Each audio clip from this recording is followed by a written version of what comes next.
If you ever have a heart to be a governor in this land, to rule this nation, it will determine where you send your children to go to school. It will determine what will happen when they go. Because you want them to come here. Say, for instance, you have desire. Why am I talking politics this morning? You have desire for politics. When you finish university, you will do NYSC. If you want to start your own business from day one, you may not need to even go to the camp. But if you are ever thinking, you will do what? NYSC. Because if they don't use it for you, they will use it against you. The opponents, the day you submit your nomination form, they will go and dig out your dossier.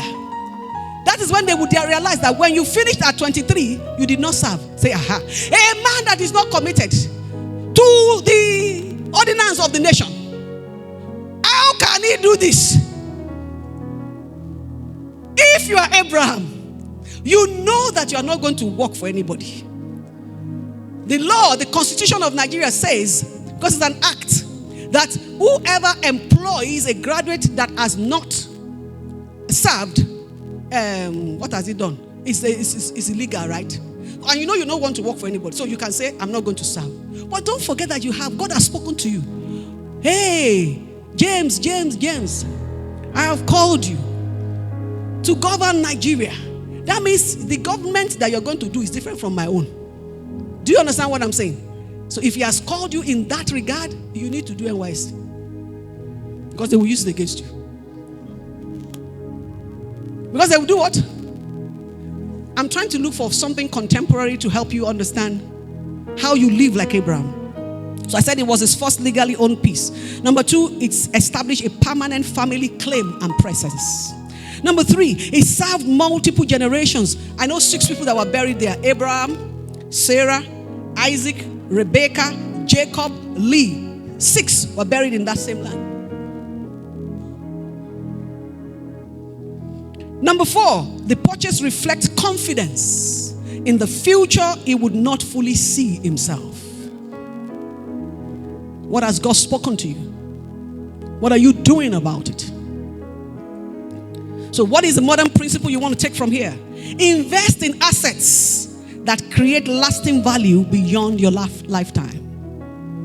Invest in assets that create lasting value beyond your lifetime.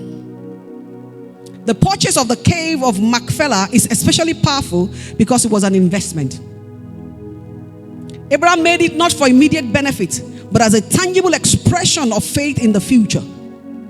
It was a purchase whose full value will be realized in generations after him. So what's the key lesson you want to take? Make decisions with the future in mind. What did I say?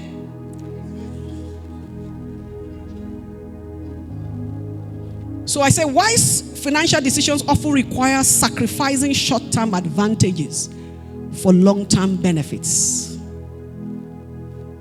This is a message you want to go back to and see how you can get current principles. Number 3, I don't know what number. I'm still talking about Abraham passed on wealth. I think this is number 2. Staying in the promised land. He stayed in the promised land. I said, despite opportunities to settle elsewhere permanently, Abraham remained focused on the land he believed had been promised to his descendants. Even during famine, he did not abandon the larger vision of establishing his family in Canaan. He held on to what God has said. What is the investment lesson?